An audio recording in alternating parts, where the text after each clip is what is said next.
A reading from the book of Numbers. Today is May 19th. Our reading from the book of Numbers is chapter 22. The Israelites then marched on and encamped in the steeps of Moab across the Jordan from Jericho. Balak, son of Zippor, saw all that Israel had done to the Amorites. Moab was alarmed because that people was so numerous. Moab dreaded the Israelites, and Moab said to the elders of Midian, "Now this horde will lick clean all that is about us, as an ox licks up the grass of the field."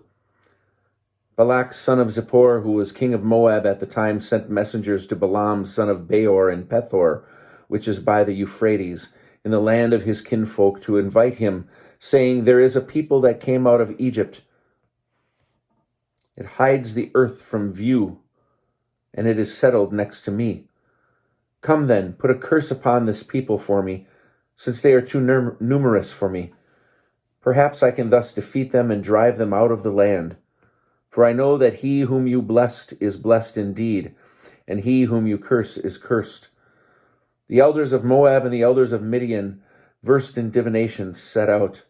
They came to Balaam and gave him Balak's message. He said to them, "Spend the night here, and I shall reply to you as the Lord may instruct me." So the Moabite dignitaries stayed with Balaam. God came to Balaam and said, "What do these people want of you?" Balaam said to God, "Balak, son of Zippor, king of Moab, sent me this message. Here is a people that came out of Egypt and hides the earth from view. Come now and curse them for me. Perhaps I can engage them in battle and drive them off." But God said to Balaam, "Do not go with them. You must not curse that people, for they are blessed." Balaam arose in the morning and said to Balak's dignitaries, "Go back to your own country, for the Lord will not let me go with you." The Moabite dignitaries left, and they came to Balak and said, "Balaam refused to come with us." Then Balak sent other dignitaries, more numerous and distinguished than the first. They came to Balaam and said to him, "Thus says Balak, son of Zippor, please do not refuse to come to me. I will reward you richly, and I will do anything you ask of me. Only come and damn this people for me." Balaam replied to Balak's officials, "Though Balak were to give me his house full of silver and gold, I could not do anything big or little contrary to the command of the Lord my God. So you, too, stay here overnight, and let me find out what else the Lord may say to me."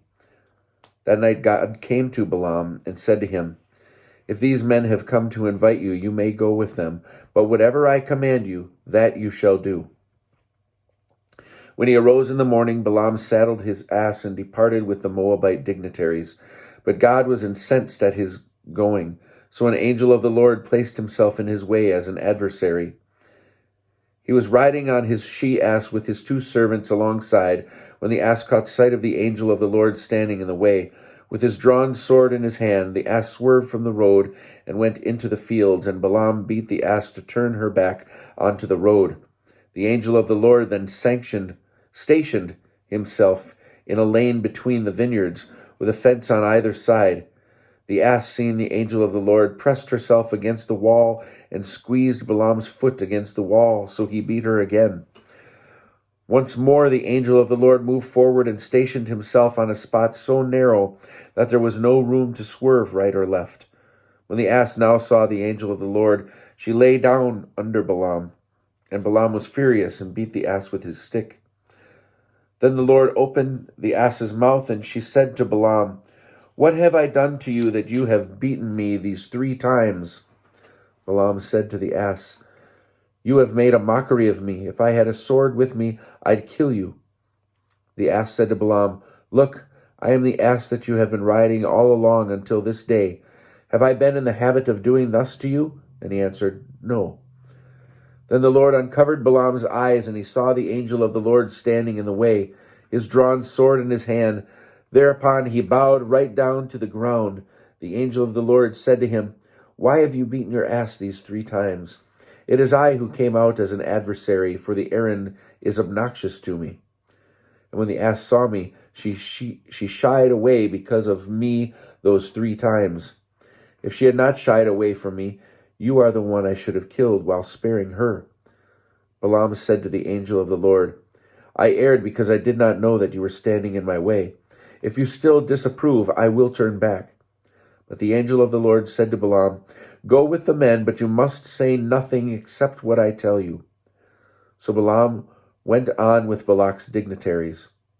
When Balak heard that Balaam was coming, he went out to meet him at Ir Moab, which is on the Arnon border at its farthest point.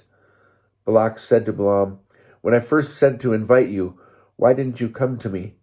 Am I really unable to reward you? But Balaam said to Balak, And now that I have come to you, have I the power to speak freely? I can utter only the word that God puts into my mouth. Balaam went with Balak, and they came to Kirath-Huzoth. Balak sacrificed oxen and sheep and had them served to Balaam and the dignitaries with him. In the morning, Balak took Balaam up to Bamoth-baal. From there he could see a portion of the people.